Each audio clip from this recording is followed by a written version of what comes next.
বাড়িটা ছেড়ে যাইতে মায়া লাগতেছে। মাফ করে দেবে ভাইজান, আমার সব শেষ হয়ে গেছে। কি কইতাছস? কি শেষ হয়ে গেছে? তোমার কি অফিসে কোনো ঝামেলা হইছে? আমার আর চাকরিটা নাই ভাবি। তোমার চাকরি নাই? তুমি চাকরি পাইছো সেই লোভাই তো আমি তোমাকে বাড়িতে আইছি। আমি তো মনে করছি তুমি সরকারি চাকরি পাইছো, বাড়ি ঘরে বিল্ডিং উঠবো, আমি ডাটের সহিত পায়ের উপরে পা তুলা খামো। চাকরি যখন নাই তখন আর আমি হেনে থেকে কি করব? এই আসলে যে সিটিটা আমগো বাড়িতে ছিল, সিটিটা আমার নামে আছে ঠিকই, কিন্তু ভিতরে তো আমি পরে দেখি নাই। ভিতরে আমগো পাশের বাড়ি একজনের নামে ছিল। পরে আমি অফিসে গেছি, যাই দেখি হেলোকে চাকরি হয়েছে, আমার চাকরি হয় নাই। হাই হাই সালাম, এটা তো আমরা চাই নাই। তোমরা কি নাটক দেখবা, তামাশা দেখবা? আমি আমার তোমার মাফ করে দাও, আমি অনেক ভুল করছি। ছোট লোকের পা ধরছো কেন? কারো ছোট লোক তোরা, তুই আর তোর মা ছোট লোক, আমার বাপের মতো বড় ভাই আর আমার মায়ের মতো ভাবি, আমার আদরের ছোট ভাই। এরা ছোট লোক না? এরা ছোট লোক। আমাকে সংসারটা ধ্বংস করার লাগে ঢুকছস। যা বেরিয়ে যা, বেরিয়ে যা বাড়ি থেকে। তুমি এমন করতেছো কেন? আমি কোথায় যাব? কোথায় যাবি? জাহান্নামে যা। তুই কি করছস আমি জানি না। না, বিয়ের আগে তুই কি করছস? আমার কাছে সব খবর আছে। কিন্তু বিয়ের আগে আমার ছোটবেলায় প্রেম করতি।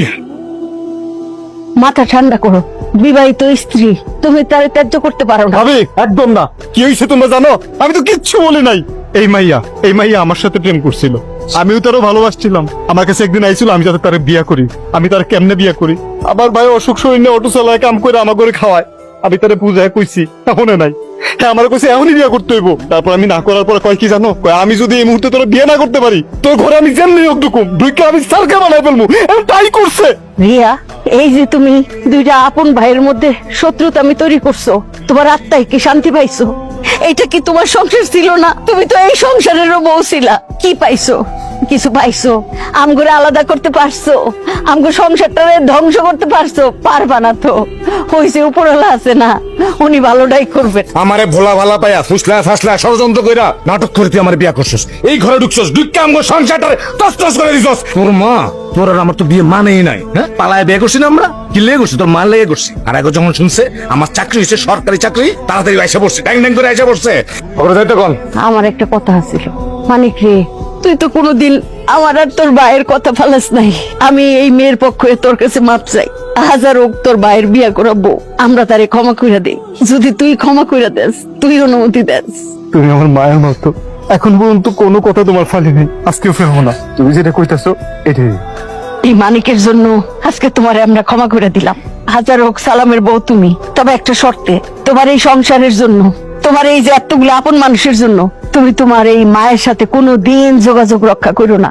কোনো দিন তোমার মায়ের চেহারা দেখো না। উনি একজন নারী হইয়াও তার মেয়ের সংসারটা টিকতে দেয় নাই। তোমাকে বাড়তে থুতু দেওয়া যায় না। এই সব নষ্টের করো আপনি, সব নাটের করো আপনি। আইসে এই বাড়িতে আমার সংসারটা আগুন লাগাইতে আইছে। আমি মায়ের পক্ষ থেকে ক্ষমা চাচ্ছি। ঘরে যা। ভাইজান অনেক কষ্ট দিছি, আমার তুমি মাফ করে দিও। আসলে হয়েছে কি, এবার আমি একটু খুলে বলি।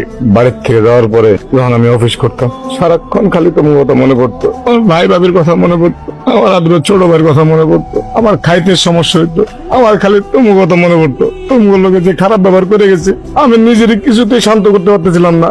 আমি সব বুঝছিলাম, কিন্তু কি করুম বুঝতে পারি নাই। তাই একটা প্ল্যান করছি যে আমি বাড়িতে যাই কমু, আমার চাকরি নাই, আমার শাশুড়ি সে একজন খারাপ মহিলা, তারে সাহায্য করার জন্য আমি প্ল্যান করছি। তোর চাকরিটা আছে তো? চাকরিটা আছে আলহামদুলিল্লাহ।